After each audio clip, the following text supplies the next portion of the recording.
Hello guys, in this video I'll show you how you can fix controllers not working from Crimson Desert. So if you have your controller connected via USB cable or Xbox and it shows on Steam that is connected but it's not working, first thing what I suggest to do here is to disable all the peripherals that you have. Maybe you connected dual controllers, maybe you have some racing wheels or something like that. Try to disable all the peripherals and just leave mouse and keyboard and a controller and look if the problem persists. If the problem persists, then you need to go to Steam on the top left, go to settings, then you need to go to controller.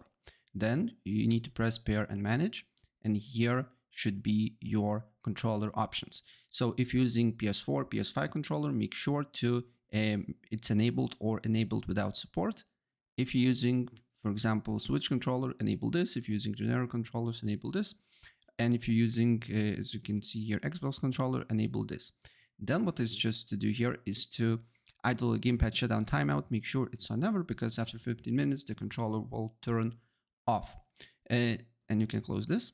Next step, Crimson Desert, right click on it, go to properties and then controller and just test it out. So first try use default settings and look if the problem persists or not. Maybe your controller starts to work. If it's not working, change to Steam input, look if the problem persists. And if it's not working, then try to disable Steam input and look if the problem persists or not. And even you can restart your PC as well. So guys, as you can see here, I am in game and you can see that my controllers now is working. I can, as you can see here, move my wood controller and do a bunch of different things. So yeah, that's basically it. And if I help you out, please press like button and subscribe for more. Take care.